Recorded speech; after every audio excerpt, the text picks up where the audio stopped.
നമസ്കാരം. നമ്മൾ ഇപ്പോൾ സാധാരണ കേൾക്കാറുള്ള ഒരു വാക്കാണ്, ഒരു കൂട്ടത്തിൻ്റെ വാക്കാണ് ഫെമിനിസ്റ്റുകൾ, ഫെമിനിസം. എന്താണ് ഈ ഫെമിനിസം? ഫെമിനിസത്തിൻ്റെ ആധാരം എന്താണ്? അതിൻ്റെ അടിസ്ഥാനം എന്താണ്? അതെങ്ങനെ സമൂഹത്തിലുണ്ടായി? അതിനെപ്പറ്റിയാണ് ഞാൻ സംസാരിക്കുന്നത്. ഫെമിനിസം എന്നാൽ പുരുഷവർഗത്തോട് ഉള്ള അടിസ്ഥാനരഹിതമായ, അകാരണമായ, തീവ്രമായ ശത്രുതയാണ് ഫെമിനിസം. ഫെമിനിസ്റ്റുകൾ പുരുഷനെ ഏറ്റവും കൂടുതൽ വെറുക്കുന്നു, അകാരണമായി കുറ്റപ്പെടുത്തുന്നു, എല്ലാ തെറ്റിൻ്റെ ആധാരം പുരുഷനാണെന്ന് ആരോപിക്കുന്നു. പുരുഷൻ എന്ന വർഗം നിന്ദിക്കപ്പെടേണ്ട ഒരു വർഗമാണെന്ന് കണക്കാക്കപ്പെടുന്നു. പുരുഷൻ ലൈംഗിക വൈകൃതത്തിൻ്റെ ആധാരമാണെന്നും ലൈംഗിക വൈകൃതമുള്ള ഒരു ജീവിയാണെന്നും ആരോപിക്കപ്പെടുന്നു. ഈ സ്ത്രീപക്ഷവാദികൾ പുരുഷവിരോധത്തിനാൽ ഒന്നിക്കപ്പെടുന്നവരാണ്. എന്നാൽ ഇവർ സ്ത്രീ ശാക്തീകരണത്തിൽ ഒട്ടും പ്രവർത്തിക്കുന്നവരുമല്ല. എതിർഭാഗത്ത് ഒരു പുരുഷൻ ഉണ്ടെങ്കിൽ മാത്രമേ അവർ സ്ത്രീക്ക് വേണ്ടി നിൽക്കൂ. സ്ത്രീകളുടെ ഉന്നമനത്തിന് വേണ്ടി യാതൊന്നും ചെയ്യുന്ന ഒരു വർഗമല്ല ഫെമിനിസ്റ്റുകൾ. ഏതെങ്കിലും സ്ത്രീയുടെ എതിരെ ഒരു പുരുഷൻ വന്നാൽ അപ്പോൾ സ്ത്രീക്ക് വേണ്ടി ആക്രോശിക്കുകയും പുരുഷനെ അധിക്ഷേപിക്കാനും പുരുഷനെ ഉപദ്രവിക്കാനും പുറപ്പെടുന്ന ഒരു വർഗമാണ് ഫെമിനിസ്റ്റുകൾ.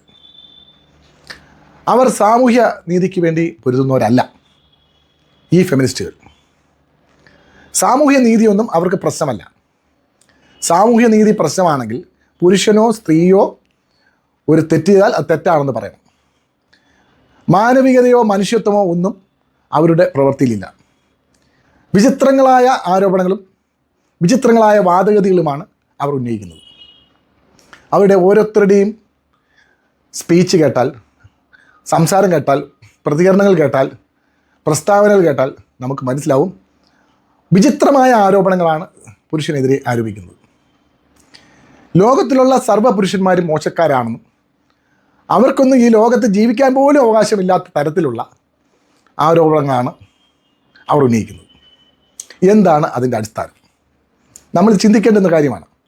ഒരു വർഗം ഫെമിനിസ്റ്റുകളായി മാറുന്നുണ്ടെങ്കിൽ അതിൻ്റെ അടിസ്ഥാനം എന്താണ്? വെറുതെ ഉരുത്തിരിയുന്നതല്ല. ഈ തീവ്രമായ പുരുഷവിരോധം ഉണ്ടാകുന്നത് അവരുടെ കുടുംബത്തിൽ നിന്ന് തന്നെയാണ്.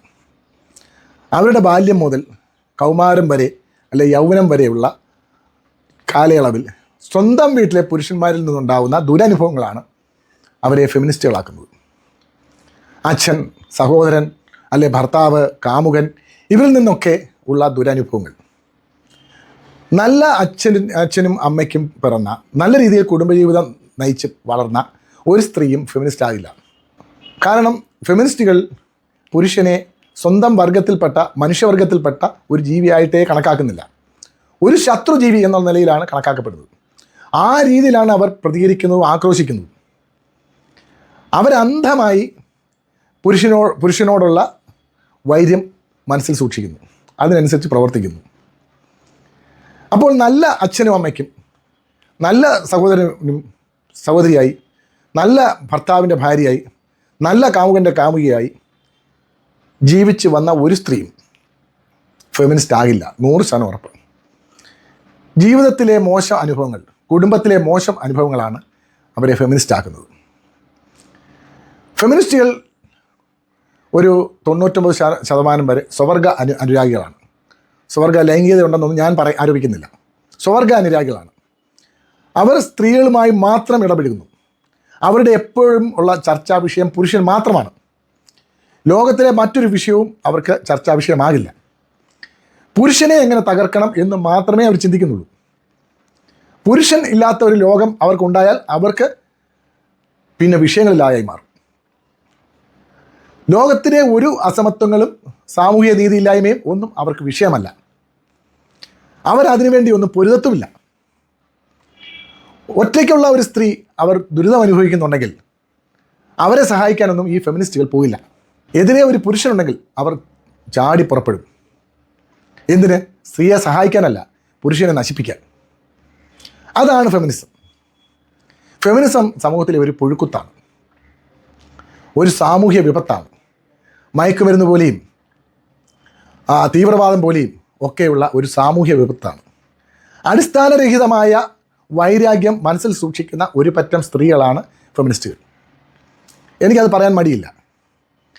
ഓരോ ഫെമിനിസ്റ്റുകളുടെയും ജനനം മുതലുള്ള കാര്യങ്ങൾ പരിശോധിച്ചാൽ അവർ ഈ പുരുഷവിരോധിയാകാൻ കാരണം അവരുടെ കുടുംബം തന്നെയാണ്.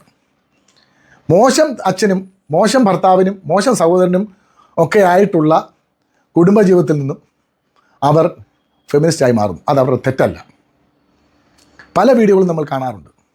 അച്ഛനും സഹോദരനും ഒക്കെ മോശക്കാരാണെങ്കിലും ചില സ്ത്രീകൾ ഫെമിനിസ്റ്റ് ആവില്ല. കാരണം അവർ വന്നുപെടുന്നത് ചിലപ്പം നല്ല ഭർത്താക്കന്മാരുടെ കയ്യിലായിരിക്കും, നല്ല കാമുകന്മാരുടെ കയ്യിലായിരിക്കും. അവർ ഫെമിനിസ്റ്റ് ആവില്ല. ഈ സ്വവർഗ അനുരാഗികളായ സ്ത്രീകൾ എല്ലാം ഫെമിനിസ്റ്റുകളല്ല. 99% അല്ല. അവർക്ക് സ്വർഗത്തോടുള്ള അനുരാഗം ഉണ്ടെന്ന് മാത്രമേ ഉള്ളൂ. അത് അവരുടെ ജന്മപ്രത്യേകത മാത്രമാണ്. പക്ഷേ ഫെമിനിസ്റ്റുകൾ 99% സ്വർഗ അനുരാഗികളാണ്.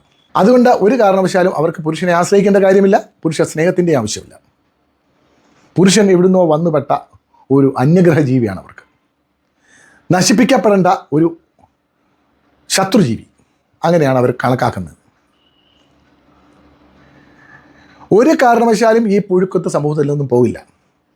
നമ്മൾ ഇവരെ മൈൻഡ് ചെയ്യാതിരിക്കുക. വളരെ പ്രഗത്ഭരായുള്ള സ്ത്രീകൾ വരെ ഫെമിനിസ്റ്റുകളായി ജീവിക്കുന്നത് കാണാം. അവരുടെ കുടുംബ പശ്ചാത്തലമൊക്കെ നമ്മൾ ശ്രദ്ധിച്ചാൽ മതി. ഫെമിനിസ്റ്റുകൾ വിവാഹം കഴിച്ചാൽ പോലും ആ ഭർത്താക്കന്മാർ വെറും കാവൽ നായ്ക്കളെ പോലെയാണ്. അവർക്ക് യാതൊരു പ്രാധാന്യവും ഈ ഫെമിനിസ്റ്റുകൾ കൊടുക്കില്ല. കഴിവുകെട്ട ഭർത്താക്കന്മാരിൽ നിന്നും ഫെമിനിസ്റ്റുകൾ ഉണ്ടാകും. നല്ല പുരുഷനെ കാണാത്ത സ്ത്രീക്ക് പുരുഷൻ എപ്പോഴും ഒരു മോശം വസ്തുവാണ്, ഒരു മോശം ജീവിയാണ്. അതിനാൽ നമ്മൾ ചെയ്യേണ്ടത് ഒരിക്കലും ഇവരെ എതിർക്കേണ്ടുന്ന കാര്യമില്ല. അവരെ ശ്രദ്ധിക്കാതെ വിടുക. അവർ പറയുന്നത് ഒരു തമാശ എന്നുള്ള രീതിയിൽ കാണുക, ഒരു രസത്തിന് വേണ്ടി കാണുക. അവരെ തെറി വിളിക്കാനോ വഴക്കുണ്ടാക്കാനോ ഒന്നും പോകേണ്ടുന്ന കാര്യമില്ല. അവർ അവരുടെ രീതിയിൽ പോകട്ടെ. അവരുടെ നഷ്ടപ്പെട്ടു പോയ ജീവിതത്തിൻ്റെ ആ നഷ്ടബോധമാണ് ഈ പുരുഷവിരോധത്തിൻ്റെ കാരണം. പുരുഷന്മാരിൽ നിന്നും ഉള്ള തിക്താനുഭവങ്ങളിൽ നിന്നുമുള്ള ഒരു പ്രതികരണമാണ്, ഒരു പ്രതിഫലനമാണ്, ഒരു റിയാക്ഷനാണ് ഈ ഫെമിനിസം. അതിനാൽ അവരെ കുറ്റപ്പെടുത്തിയിട്ട് എന്ത് കാര്യം? അവരും ജീവിച്ചോട്ടെ. നമ്മൾ അവരെ ശ്രദ്ധിക്കേണ്ട. അവരുടെ ജീവിതം അവരുടെ രീതിയിൽ പോകട്ടെ. ഈ മാനസിക വൈകല്യത്തിന് ചികിത്സയില്ലാത്തത് കൊണ്ട് തന്നെ നമ്മൾ അവരെ ചികിത്സിക്കാനോ തെറി പറഞ്ഞാലോ ഒന്നും ഒരു കാര്യവുമില്ല. അപ്പോൾ ഫെമിനിസം എന്തെന്ന് എൻ്റെ നിസ്സാര വാക്കുകളിൽ നിന്നൊക്കെ നിങ്ങൾക്ക് കുറച്ചൊക്കെ മനസ്സിലായി കാണും. എൻ്റെ അഭിപ്രായമാണ് ഇത്, മറ്റാരുടെയല്ല. എൻ്റെ സ്വന്തമായ അഭിപ്രായം. ഞാൻ മനസ്സിലാക്കിയത് ഇതാണ്. നന്ദി, നമസ്കാരം.